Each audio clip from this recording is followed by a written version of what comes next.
Oh, He's also the mule. You're kidding, kidding. Okay.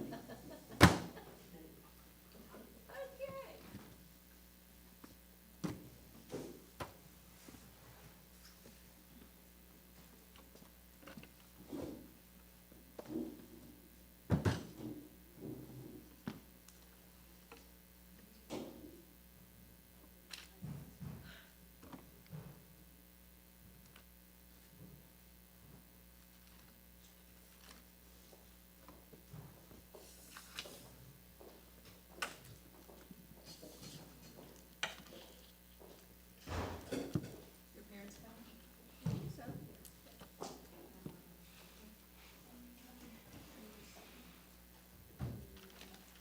Are we supposed to take one of these? yes, please.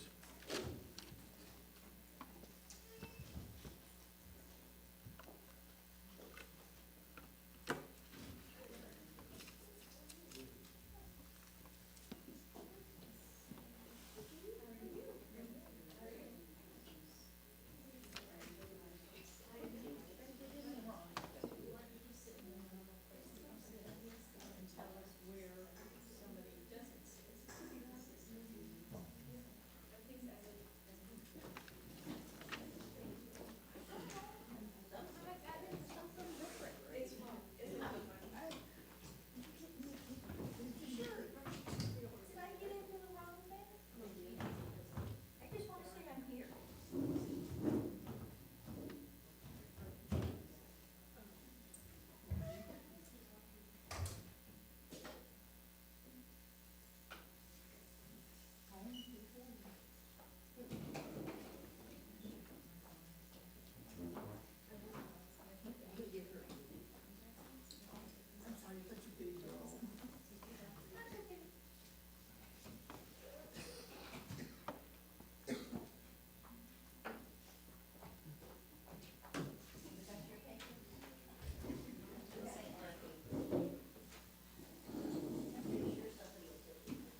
case you didn't notice, those of you who came in, that there is a handout. It's right behind you.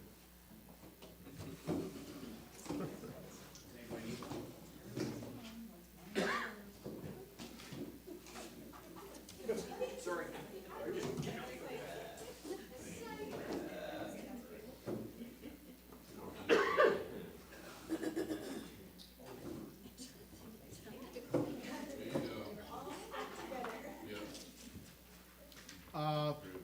Before we get started too, this is, I haven't always emphasized this a little bit in the beginning, that there's certain points, if you're really curious about the book of Revelation, that in some sense it'll be wise to take notes, but like I said, at the very end, we're gonna have a classroom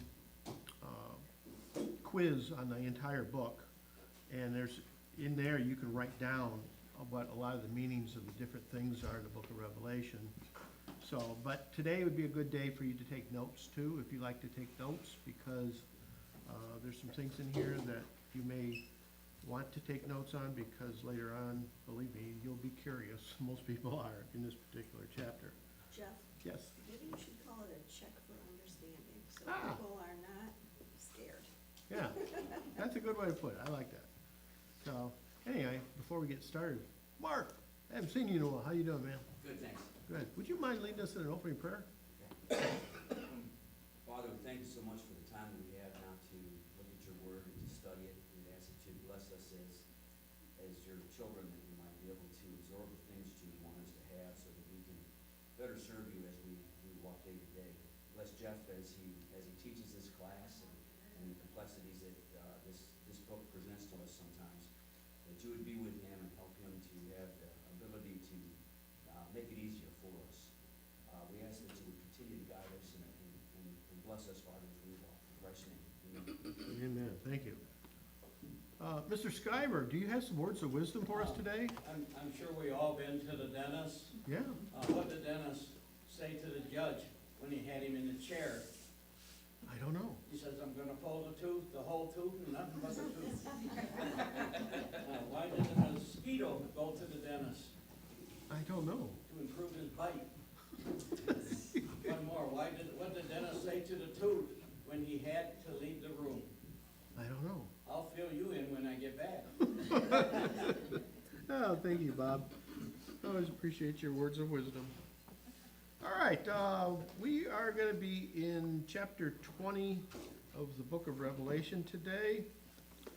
This is probably the most talked about chapter in the entire book of Revelation among people of the world, but it's also at the same time probably the most misunderstood chapter in the entire book of Revelation too. So when you really study it, and take the time to look into things, as I've said before, one thing that the best way to interpret the Bible is, a lot of people sometimes rely on commentaries and other books and what other people have to say about the Bible, and those have some value in and of themselves, but you know what the number one best commentary on the Bible is? The Bible. Thank you very much. You look enough in the Bible, and you'll find that a lot of interpretation confusion is summed up when you read what the Bible says elsewhere about that same topic, and it makes things much easier. But the problem is you got to read a lot to do that. So hopefully, as Christians, we do read a lot, and we can find out those understandings more readily that way. So we began chapter 20 last week, and I couldn't figure out where to introduce this handout in the chapter, so I'm just going to do it right away, get it out of the way. I don't want to spend a lot of time talking about this handout, because I'd rather, because it's showing you some of the misconstrued parts of book of Revelation, and that is on the topic of millennialism. And there's on the first page down at the bottom, it says number 2, complexity of the doctrine. It says 2 separate systems of millennialism are premillennialism and postmillennialism, as they are related to the coming of Christ. The pre's believe Christ will come before the millennium, and the post believes the millennium will occur first. The pre-type is more common. There's an incomplete summary.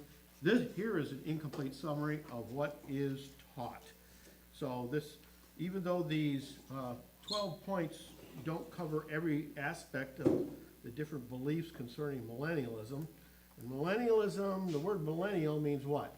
1,000 years. Yeah, and that's why that theory is called that, because they focus a lot on this one word in verse 2. But we'll get to that in a moment. Number 1, here's what millennials believe, generally speaking, but not all.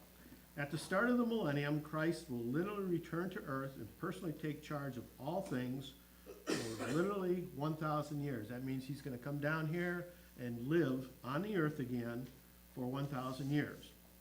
He will reign from Jerusalem on a literal throne of King David. Remember in Acts chapter 1, his apostles said, "Are you going to restore the kingdom once again?" And he says, "It's not for you to know the times or the date the Father has set." And so that's what they're thinking of. They thought Jesus was going to set up a literal throne like King David had. Number 3, the righteous dead shall be raised with immortal bodies to help the Lord reign over the people with normal bodies. So everybody who's dead will rise again and reign on the earth over people who are just normal people. The Lord will personally convert the whole world. Though they reject the gospel, they will receive him. That's Jesus. Now, if that's not confusing, I don't know what is. Number 6, the righteous will be, verse number 5. After 1,000 years, the Lord will suddenly turn the devil loose, and the great tribulation will follow. Number 6, the righteous will be caught up in the rapture to escape all this. There will be a series of judgments ranging from 2 to 7 different judgments, basically, depending on the form of the theory believed. During the great tribulation, Enoch and Elijah, who never died, will return to earth, preach Christ, suffer martyrdom, and then be raised from the dead and go on preaching. The Jews will all be converted and rally around Christ in Jerusalem. Rejecting the gospel, they will nevertheless accept Christ. I don't know how you do that. Number 10, the church becomes a stepchild or a concubine in all millennial-related speculations. In other words, the church is not important. It will be totally swallowed up in the glories of the millennium. Resurrections are as plentiful as judgments, depending on the shade of the heresy advocated. Some even assert that the wicked dead will rise and be given a second chance to accept Christ. These are only a few of the stock and trade speculations of millennials and are merely typical. In all probability, this summary does not accurately represent the views of any particular brand of it. All right. I'll only say this once. If there are any questions on this thing here, I'll answer them, but I don't want to go into too much depth with it because we got a lot of other stuff to look at first. Just a quick statement, but it seems like when you read the Old Testament and then come into the New Testament, they had so many preconceived notions of what's going to happen that the Jews to this day cannot accept Christ as the Messiah because of their preconceived notions, because of their bias, because of what they've been taught for years and years and years. And this just seems like another list. It is. It's almost exactly the same thing. They were listening to their rabbis teach false doctrine. The scriptures are all there explaining everything to them and how this is all going to be laid out. And they were listening to their rabbis rather than letting the Bible be their commentary. They were listening to people. And so, even though I'm a people person standing up here telling you what it means too, so. You would think that if there was any sense to these 12 incomplete lists, there would have been something written in God's word to direct us to understand it better. And that's a really good point, because you know how many times the word 1,000 years is mentioned in the Bible? Right here, and that's it. But we'll talk about that. So, let's begin chapter 20. Now, as we begin chapter 20, the ending of chapter 19, because these two chapters really go together well. Chapter 19 is the vision, the sixth vision. Chapter 20 is the seventh vision. And we ended this, the sixth vision with the beast and the false prophet, who were thrown into the lake of fire. And in biblical terms, what is the lake of fire? Again, we mentioned this last week. It's hell. It's clearly hell. And the beast is whom, and who is the false prophet? What was the beast first? Satan. It is Satan, but how is he manifested through the book of Revelation and in the book of Daniel in some respects too? Dragon? A dragon, yes. Through the, world powers. Instead of world power or whatever. Right. And that's laid out real well in Daniel. God planned all the great, powerful kingdoms of the world, and there's been 7 of them. And he lays that out in Daniel. It was predicting the future. And Revelation talks about it also, mentioning too that that was the correct way to look at it. And we can see both of the, and the false prophet is considered to be more false religion. And there's a couple different forms of it. But all, those two are both thrown into hell, basically, lake of fire. So that's how the chapter ended. Now, that's a significant point to make. That's how it ended. They were thrown into hell. And if they're thrown into hell, time-wise, when is that? After the judgment. So that's the end of not only this earth, but it's the end of time. It's the end of everything we see. It's the beginning of God doing the judgment, and people go to whatever place they're supposed to go to. So that's the end. So that's clearly the end of the sixth vision, because it went from the beginning to the end. The seventh one, vision, is in chapter 20. And what's interesting here is, I'm going to read the first 4 verses, and first 3, I'm sorry. Verse 1, and I saw an angel coming down out of heaven, having the key to the abyss, and holding in his hand a great chain. He seized the dragon, that ancient serpent, who is the devil, or Satan, and bound him for 1,000 years. He threw him into the abyss, and locked and sealed it over him, to keep him from deceiving the nations anymore, until the 1,000 years were ended. After that, he must be set free for a short time. In the book of Daniel, chapter, is it 8?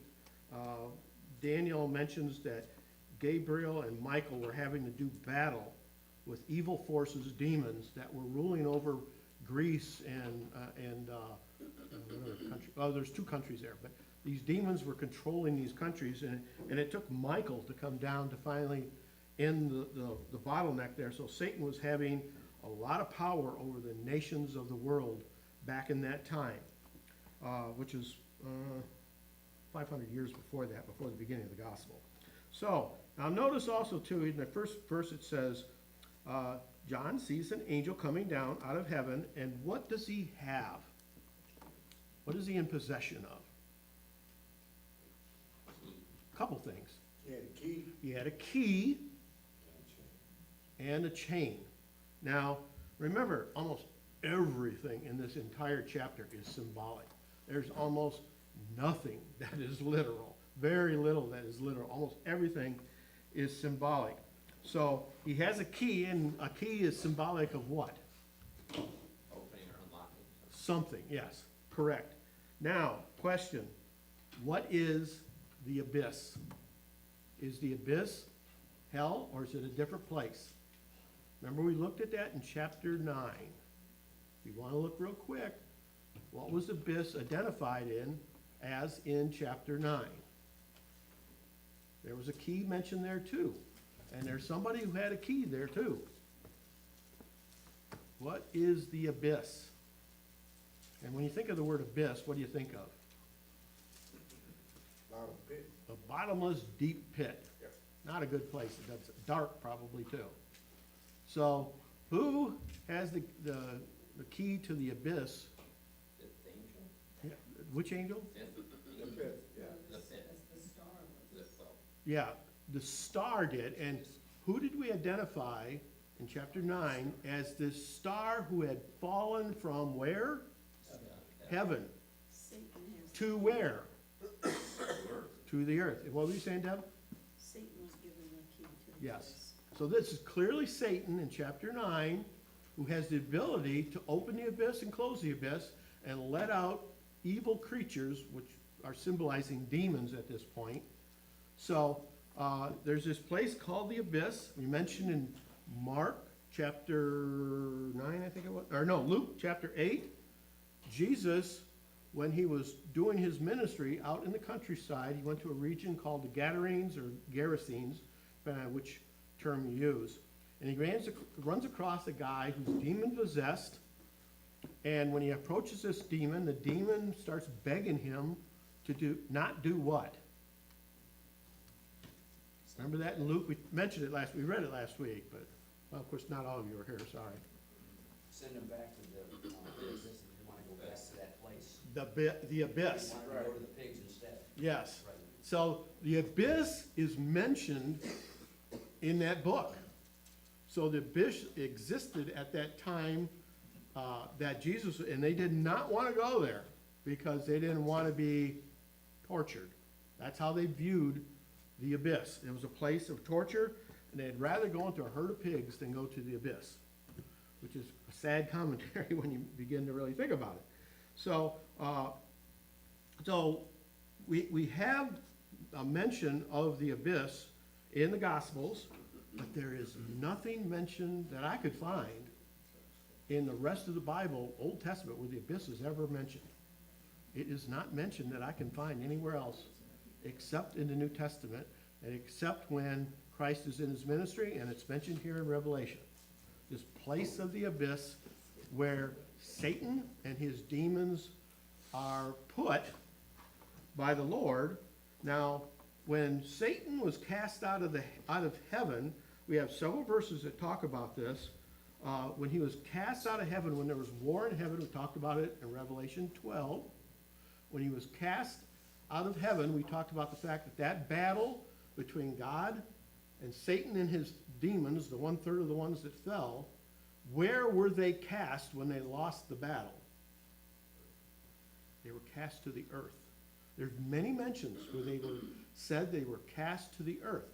It does not say they were cast into the abyss, which is a different place. They were cast to the earth. That's in the Old Testament. So we notice here too that it seems like the abyss is a different place than hell, and it's not the same place as the earth either. So it's a completely different place. Now, when we look at this too, it says also too, since he's in the abyss, this angel, he opens the key, he has the key to open it up, and what does he have in his hand besides the key? A chain. Now, remember do you think he has a literal steel chain in his hands? What is the chain, what would you think the chain would be symbolic of? Think of your dog when you take him for a walk. Bondage, some sort of Control. bondage or, the ability to Limit. restrain or contain. Now, when you have your dog on a chain, is he totally limited? Not completely, but he is limited, isn't he? He has some freedom, depending on how long the chain is, but you are in control of what that dog is limited to do.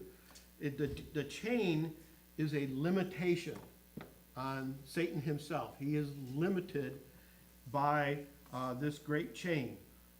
And when he grabs him, he sees the dragon, that ancient serpent, the devil, and it says he bound him.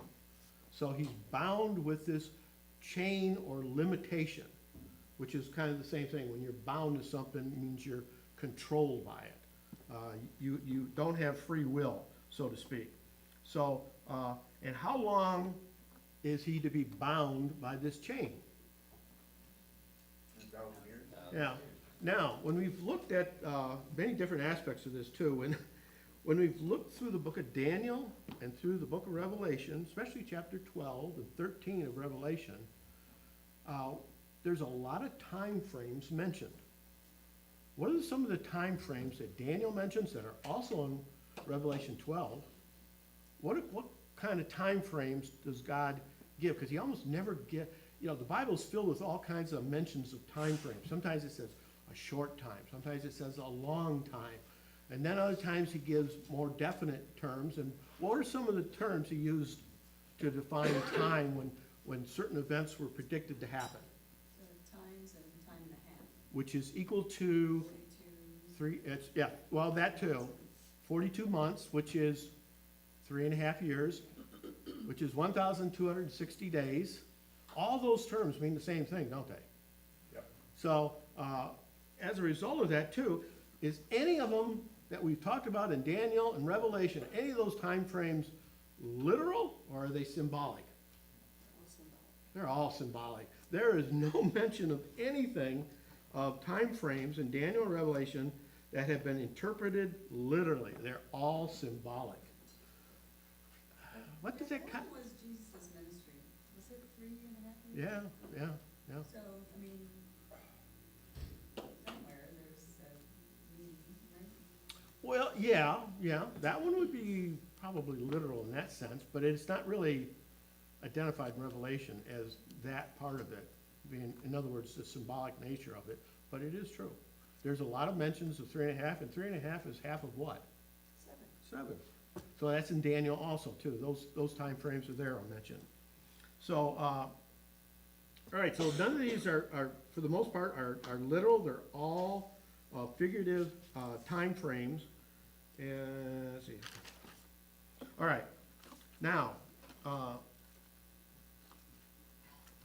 a point needs to be made here too, and I want to try to emphasize this point. There's no point in trying to determine when God created the abyss, because it doesn't say directly when the abyss was created. We can only guess based upon some of the things the Bible already says. Is it in the Old Testament? It's not mentioned. Is it mentioned in the New Testament? It is. So that might give us a little bit of in our own minds, a time frame of when the abyss was created. And we're also going to talk about perhaps why the abyss was created at that particular time frame in history as God decided to do that. So it really doesn't matter that much when God created it, but there are some clues to it. So, question, time-wise, when was Satan thrown into the abyss? Was he, and there's some possibilities here. Was he thrown into the abyss after the war in heaven, before Genesis? Does it say that anywhere? It does not. It doesn't say that he was thrown to the earth. And every one of the scriptures, Revelation 12 says that, Ezekiel 28 says that, they all say he was thrown to the earth. So I have 4 possibilities of when God possibly could have created the abyss. Number 1, this is what some people are saying. Before Genesis in the garden, that's when the abyss was created. That's one theory.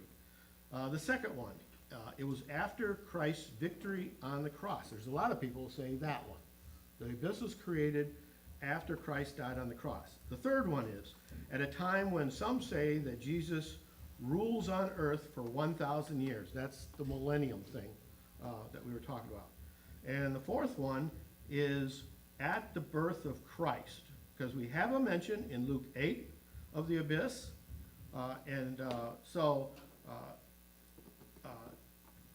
So the only one I can think of that seems to fall within the time frames and the mentions in the scripture is at the birth of Christ. Now, why would that be significant if that's correct? We can see through this book and other books too that for centuries God was preparing the world for Jesus in many different respects. So why would God bind Satan at the coming of Christ? Now notice it's not total control over Satan, because when you look in Revelation 9, did those demons get out of the abyss anytime? They did. They got out and they were torturing people in the world. What does the Bible say about Satan himself in this world? Remember, he comes from the abyss too. Satan is like a roaring lion seeking to whom he may devour. So also too, we are told to repent and exercise self-control about the devil and to be alert to his schemes. So if people theorize that he came, maybe I'm misunderstanding the difference between the earth and then the abyss, I'm not sure, because Satan was on the earth in Job, Yes. right? Yes. And so are you then saying he was thrown into the abyss? Like number 4 was, at the birth of Christ?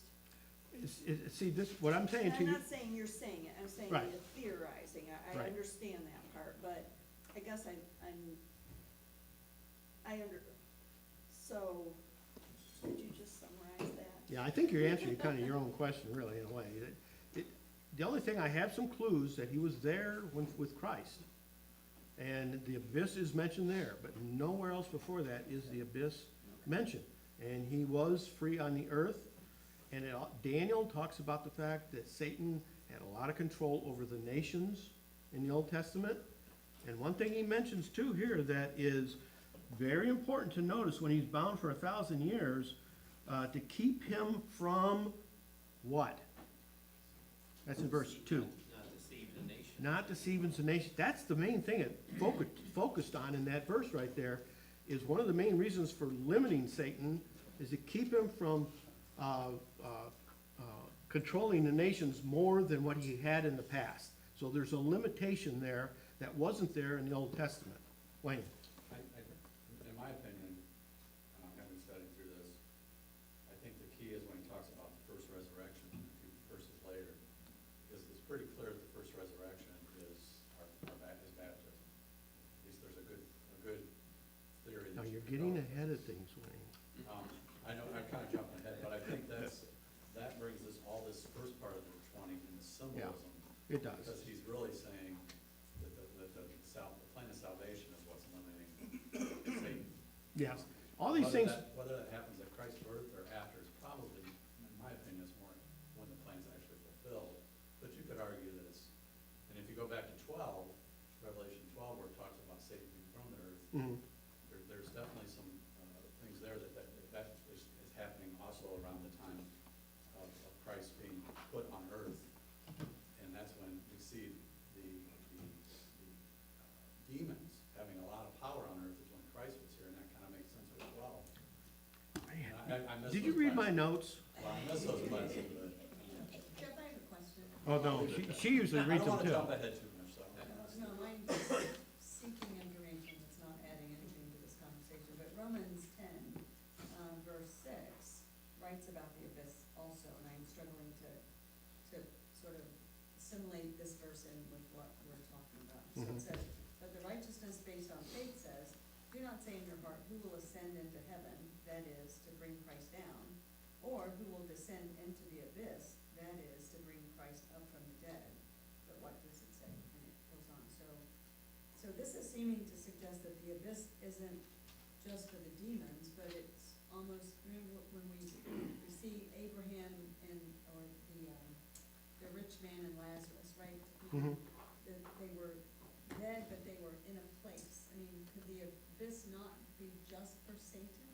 Well, I thought of that too. There's some discussions about that.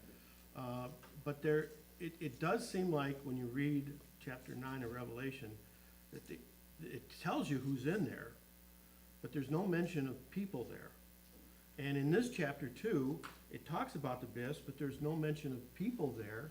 It only mentions that Satan is there. So, it's So just, why does by a Paul process of write- elimination, why I'm does trying Paul to, write as if Christ was in the abyss? Because Christ had to go there and finish the job.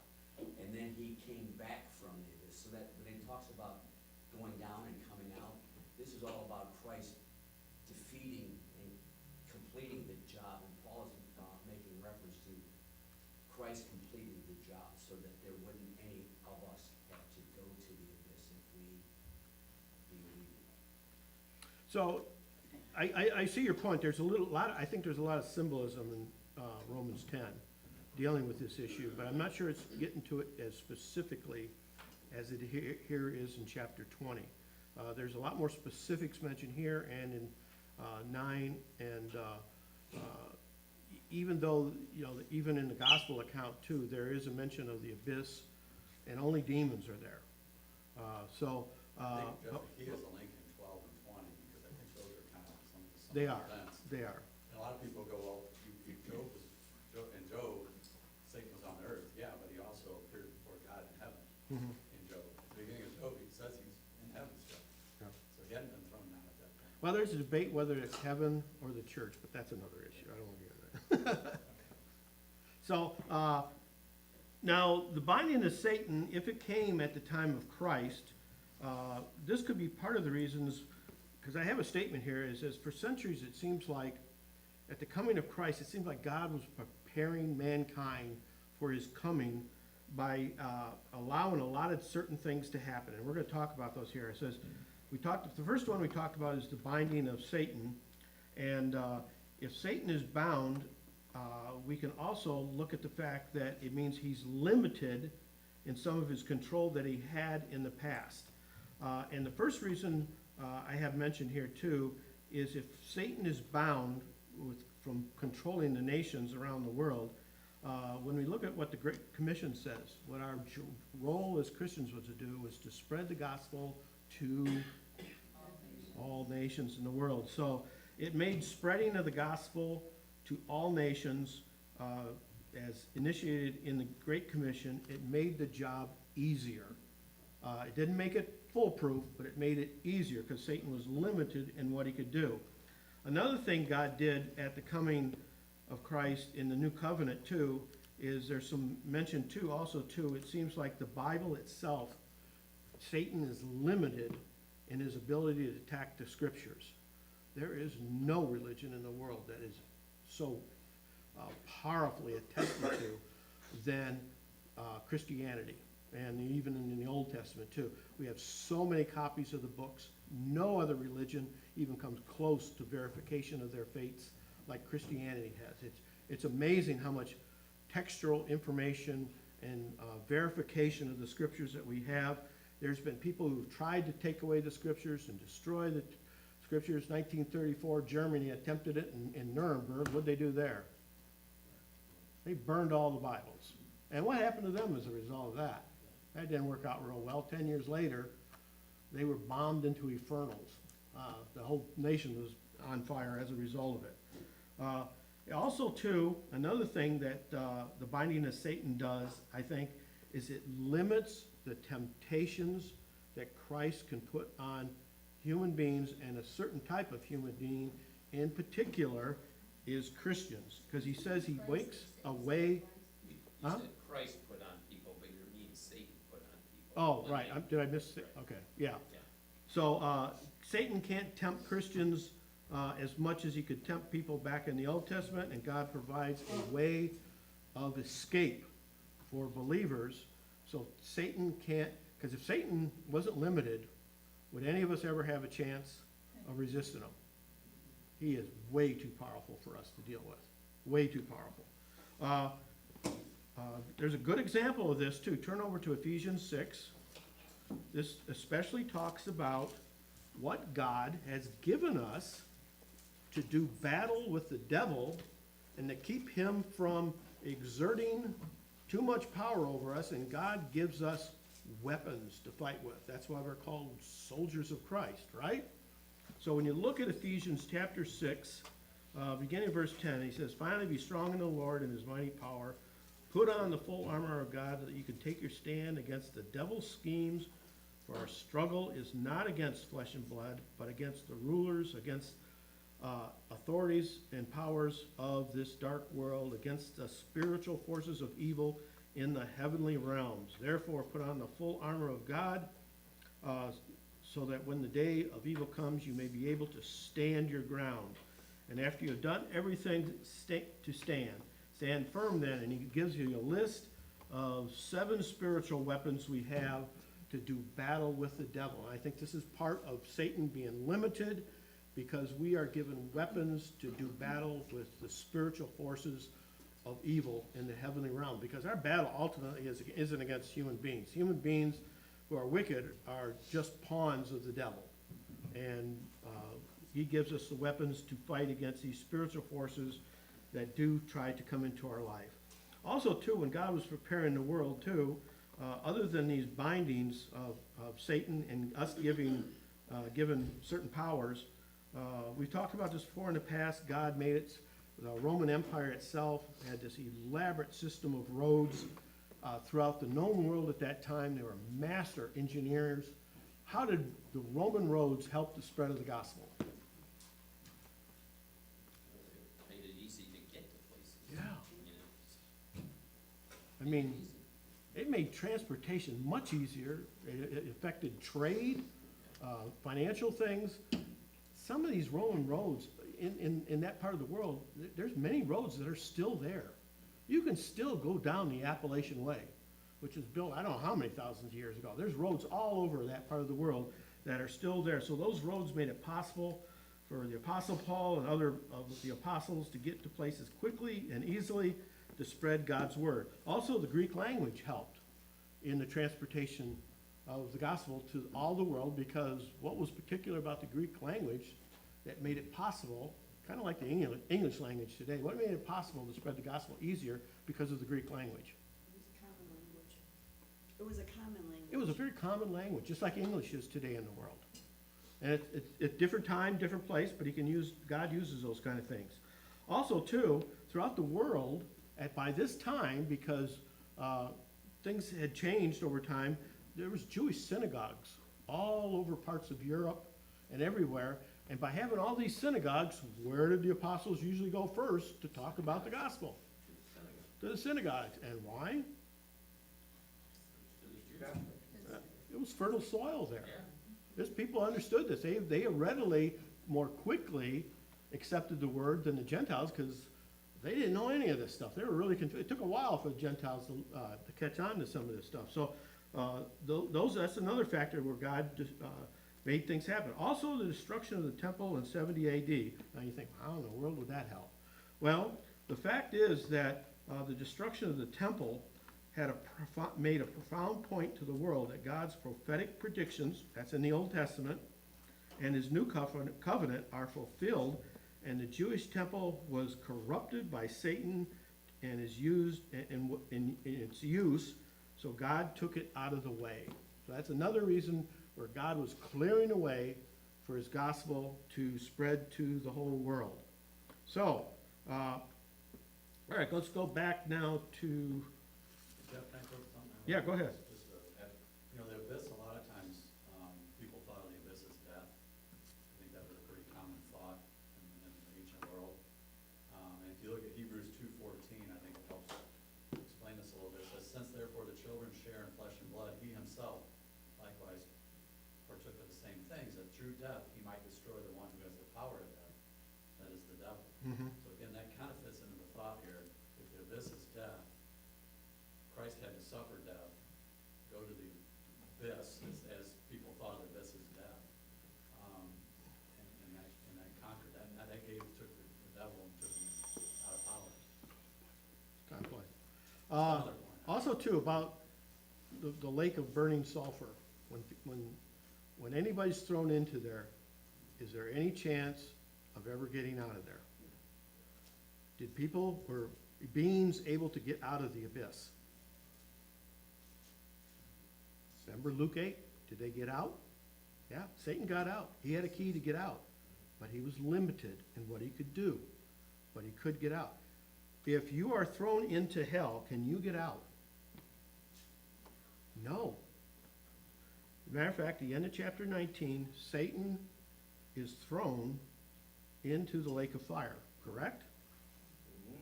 Chapter 20, all of a sudden you see Satan out again. If these are sequential historical teachings, can that possibly be true that this is sequential history? Or is it a recapitulation? Think about that. If it's sequential, how did Satan get out of hell? That is pretty obvious between chapter 19 and 20. 19, he's in hell. 20, he's out again. And then at the end of chapter 20, guess what? he's described as being back into hell. So you can see here, what does that tell you about the time frame between the first and second coming of Christ as far as these events are concerned, time-wise?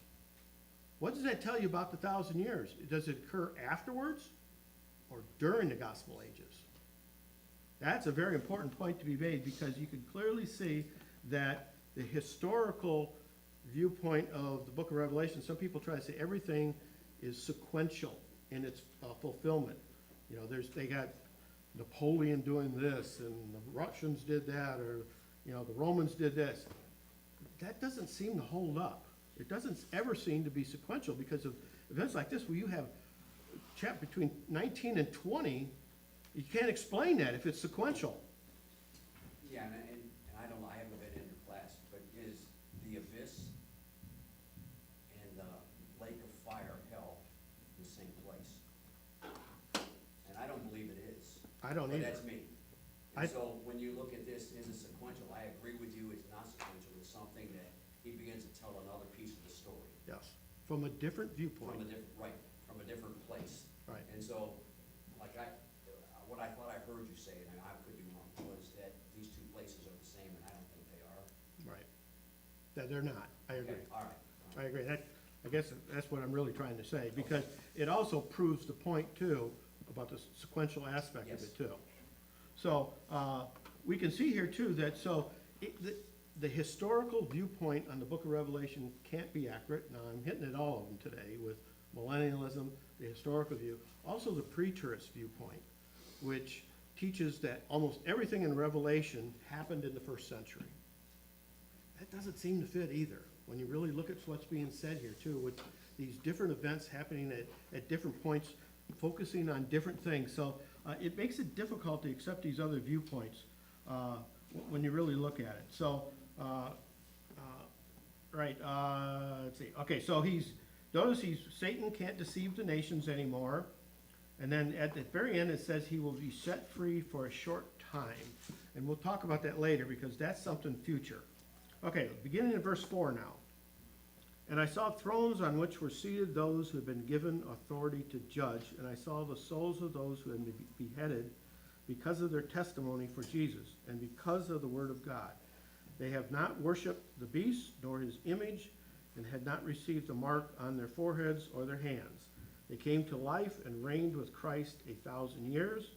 The rest of the dead did not come to life until the 1,000 years were ended. This is the first resurrection. Blessed and holy are those who have part in the first resurrection. The second death has no power over them, but they will be priests of God and of Christ, and will reign with him 1,000 years. What does Revelation chapter 1 say about who's priests of God? It's us, it's Christians. Christians are the priests of God now. And he makes that point very clear. Now, so, verse 4, it talks about that the thrones, he saw thrones, and he saw people sitting on it, and he's clearly talking about people. And it said they had the authority to judge. Now, some of your versions will read a little bit differently. Some will say judgment was given unto them. And the different versions of the Bible, it's like split. You know, one will interpret it the one way and the other. I think the truth of the matter is it's a little bit of both. What does the Bible say? Who is responsible for judgment at the second coming? Who's the judge? It's Jesus and God, because you can use the two interchangeably. It doesn't really matter. And us. Now, that's another thing too. It says, we will judge the 12 tribes of Israel, and it also says we will judge angels. Does that sound right? Is that a little confusing? I don't think it's us, I think it's our minds. I think that's part of it. I think that's what I'm trying to point. If a judge makes a decision on some trial and comes down with a verdict, as legally he's allowed to do, when they convict somebody of doing some crime, is it only the judge that's convicting this person and saying they are a lawbreaker? What else is involved in that process? The jury? It's the entire nation. That's what our whole legal system is based upon. It's the will of the people of the entire nation. The same thing is true in the judgment day. We are part of the judgment, judging the 12 tribes, judging the wicked, not in a direct sense, in the sense that we sit on a throne and say, you can go, no, you can't go. But being a part of Christ, we are a part of his kingdom, we are a part of his people, we're a part of his government. So in that sense, we are a part of the judging, but not in the literal sense like God and Christ will do at the second coming. Does that make sense? It's in First Corinthians, I think it's 6, First Corinthians 6, talks about us being judges. Right. So you gotta be careful how you interpret those, because you can go off, but once again, if you look at the whole Bible, it kinda tells you what that really means and how it is actually implemented too. So, well, I think we gotta probably stop here.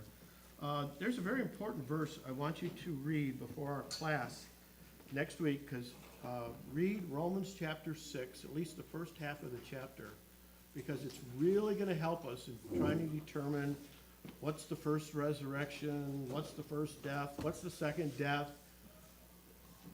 Those are very important concepts to understand. They're not, when you first read through it, probably for the first time, it can be a little confusing, but when you start looking at books like Romans 6, that's your commentary for next week. Look at that and see what it has to say concerning these things, and see if it has application here in Revelation chapter 20. Any final questions or thoughts? All right, Lord willing, see you next week.